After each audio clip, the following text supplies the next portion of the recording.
आप सभी का स्वागत करता हूं अपने YouTube चैनल सुरेंद्र सिंह बोरा में। साथियों, उत्तराखंड प्राथमिक शिक्षक भर्ती को लेकर के क्या अपडेट है, उसी के बारे में आज मैं अपने मन से कुछ नहीं कहूंगा। जो दैनिक समाचार पत्रों में खबर छपी है उसी का विश्लेषण आप लोगों के सामने मैं करूंगा, और कि जो पुख्ता खबर छपी है दैनिक समाचार पत्रों में उसी के विषय में सिर्फ मैं उन खबरों का अनावरण अपने वीडियो के माध्यम से आप लोगों के सामने कर रहा हूं। और उसमें क्या क्या चीजें हैं, इन्हीं सभी चीजों को हम देखते हैं। कि पहला है, मेरिट से समझौता नहीं, काउंसलिंग से छूटे अभ्यर्थियों के लिए सीट खाली रखने के निर्देश। ये माननीय नैनीताल हाईकोर्ट की तरफ से ये चीजें कहा गया होगा। अब देखिए, प्राइमरी शिक्षक भर्ती में अव्यवस्थाओं पर हाईकोर्ट सख्त, मेरिट से वंचित अभ्यर्थियों को राहत। तो साथियों, जैसा कि मैंने कल के वीडियो में कहा था, बहुत सारी चीजें कही थी, आज मैं उसी चीज का खुलासा फिर से कर रहा हूं। और इसका खुलासा मैं नहीं कर रहा हूं, आप लोगों को पता है, दैनिक समाचार पत्रों के माध्यम से आप लोग देख रहे हैं और आप लोगों के साथ ये टैग भी कर दूंगा। तो उत्तराखंड उच्च न्यायालय ने सहायक अध्यापक प्राइमरी भर्ती प्रक्रिया की काउंसलिंग के दौरान हुई अव्यवस्थाओं को गंभीर माना है। कोर्ट ने स्पष्ट किया है कि चयन का एकमात्र आधार मेरिट होनी चाहिए, न कि प्रशासनिक लापरवाही या समय की कमी। न्यायमूर्ति सुभाष उपाध्याय की एकल पीठ ने काउंसलिंग में शामिल न हो पाने वाले अभ्यर्थियों की याचिकाओं पर सुनवाई करते हुए संबंधित जिलों में उनकी सीटें रिक्त रखने के निर्देश दिए हैं। कोर्ट ने इस आदेश से उन अभ्यर्थियों को बड़ी राहत मिली है जो अधिक अंक प्राप्त करने के बावजूद अपर्याप्त सूचना, समयाभाव और प्रशासनिक अव्यवस्था के कारण काउंसलिंग में उपस्थित नहीं हो सके थे। न्यायालय ने राज्य सरकार को निर्देश दिए हैं कि चयन प्रक्रिया में प्रभावित अभ्यर्थियों के अधिकारों की पूरी तरह रक्षा की जाए और मेरिट से किसी भी स्तर पर समझौता न किया जाए।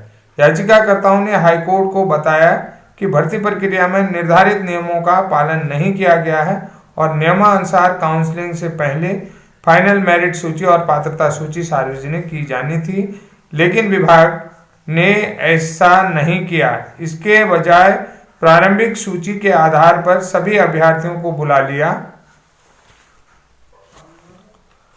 कि जिससे व्यापक अव्यवस्था फैली और कई मेधावी अभ्यर्थी मेरिट में ऊपर होने के बावजूद भी चयन प्रक्रिया से बाहर रह गए। अभ्यर्थियों का मुख्य तर्क था कि उनसे कम अंक प्राप्त करने वाले उम्मीदवारों का चयन किया जा रहा है। यह मेरिट आधारित चयन प्रणाली का स्पष्ट उल्लंघन है। उन्होंने यह भी कहा है, केवल समय की बाध्यता और सूचना के अभाव के आधार पर उन्हें उनके संवैधानिक अधिकारों से वंचित नहीं किया जा सकता है। कोर्ट ने इन दलीलों को गंभीर मानते हुए प्रशासन से पूरी चयन प्रक्रिया पर विस्तृत जवाब मांगा है। साथ ही अंतरिम राहत देते हुए निर्देश दिए हैं कि जिन जिलों में याचिकाकर्ता मेरिट में होने के बावजूद भी काउंसलिंग में उपस्थित नहीं हो सके, वहां उनकी सीटें सुरक्षित रखी जाए और मामले की अंतिम निस्तारण तक उन पदों को न भरा जाए ताकि मेरिट के साथ कोई अन्याय न हो। अब देखिए, मात्र 24 घंटे पहले दी गई थी सूचना। एक ये भी है कि 24 घंटे पहले काउंसलिंग की याचिका में कहा गया कि 12 जनवरी को राज्य में विभिन्न जिलों में एक ही दिन काउंसलिंग आयोजित की गई। इसकी सूचना अभ्यर्थियों को मात्र 24 घंटे पहले दी गई थी। इतने कम समय में कई अभ्यर्थी अपने आवंटित और पसंदीदा जिलों तक नहीं पहुंच सके। स्थिति तब और जटिल हो गई। काउंसलिंग में शामिल होने वाले अभ्यर्थियों के मूल दस्तावेज शाम 4 बजे तक जमा रखे गए, जिसके लिए उन्हें किसी अन्य जिले में काउंसलिंग में भाग लेना व्यावहारिक रूप से असंभव हो गया। तो साथियों, ये इसलिए कह रहा हूं कि देखिए, ये आप लोगों की समस्या थी और आप लोगों की समस्या को समाचार पत्र ने भी गंभीरता से लिया है और नैनीताल हाईकोर्ट ने भी गंभीरता से लिया है। उसी गंभीरता को देखते हुए कोर्ट ने जो है कि डिसीजन लिया है और उस डिसीजन के आगे देखिए, काउंसलिंग में मूल प्रमाण पत्र न होने के मामले में भी अभ्यर्थियों को राहत दी है। वो भी मैं आप लोगों को बताता हूँ, 2-3 मामले हैं। उत्तराखंड उच्च न्यायालय ने प्राथमिक शिक्षक भर्ती प्रक्रिया से जुड़े एक मामले में अभ्यर्थी को बड़ी राहत प्रदान की है। न्यायालय ने शिक्षा विभाग को निर्देश दिए हैं कि काउंसलिंग के समय मूल प्रमाण पत्र उपलब्ध न होने के आधार पर प्रक्रिया से बाहर नहीं किए गए, अभ्यर्थी के दस्तावेज का पुनः सत्यापन किया जाए। मामले की सुनवाई न्यायमूर्ति सुभाष उपाध्याय की एकलपीठ के समक्ष प्रकरण उत्तरकाशी जिले में सहायक अध्यापक प्राथमिक विद्यालय की भर्ती से संबंधित है।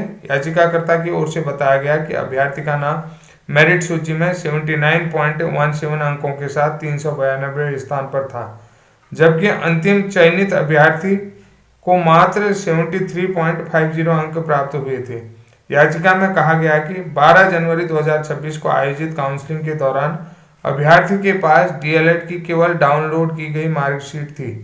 संबंधित बोर्ड द्वारा मूल प्रमाण पत्र 14 जनवरी 2026 को जारी किए गए हैं।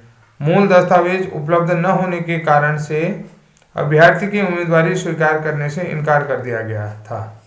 कोर्ट ने अभ्यर्थी की मेरिट को देखते हुए उसे एक और अवसर देने का निर्देश दिया है। न्यायालय ने आदेश दिया कि याचिकाकर्ता 30 जनवरी को प्रातः 11 बजे जिला शिक्षा अधिकारी उत्तरकाशी के समक्ष अपने सभी मूल दस्तावेजों के साथ उपस्थित होगा। यदि दस्तावेज सही पाए जाते हैं तो अभ्यर्थी पात्रता मानदंडों को पूरा करता है तो उसे मेरिट और भर्ती नियमों के अनुसार चयन प्रक्रिया में शामिल किया जाएगा।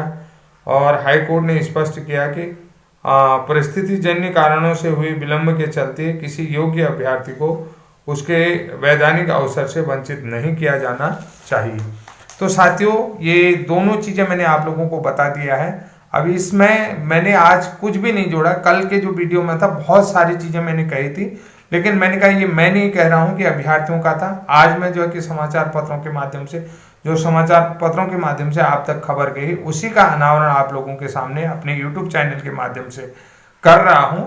और ये वास्तव में मैं आप लोगों से कहता हूं कि हमारे एक मित्र हैं मुकेश पटियाल जी, वो बहुत दिनों से कह रहे थे कि बोरा जी आपको बहुत सारे डीएलएड वाले अभ्यर्थी देखते हैं, बीटीसी अभ्यर्थी देखते हैं, अन्य राज्यों से बीटीसी प्रशिक्षित अभ्यर्थी देखते हैं। आप इन अभ्यर्थियों की समस्या को सार्वजनिक तौर पर या जो है कि सोशल मीडिया पटल पर रख दो, एक बार रिक्वेस्ट कर रहे थे। तो फिर भी मैंने कहा कि क्योंकि अभ्यर्थियों के नाम मेरे पास स्पष्ट नहीं थे। अधिकतर देखो, मैं जो भी अपना वीडियो बनाता हूँ वो सच्चाई पर, तथ्यों पर आधारित ही बनाता हूँ, अनर्गलन बयान नहीं देता हूँ। तो कोई अभ्यर्थी सामने नहीं आया था, इस कारण से मैं उसको पटल में नहीं रख पाया था। तो आज समाचार पत्रों के माध्यम से वो चीज़ें आ गई हैं, क्योंकि जो बाहरी राज्यों से डीएलएड प्रशिक्षित हैं, एमपी से हैं, हरियाणा से, अन्य जगह से हैं, उन अभ्यर्थियों की भी समस्या थी और अन्य लोगों की भी जो स्थानीय जिलों से जो है डीएलएड प्रशिक्षित है, उन अभ्यर्थियों की भी समस्या थी।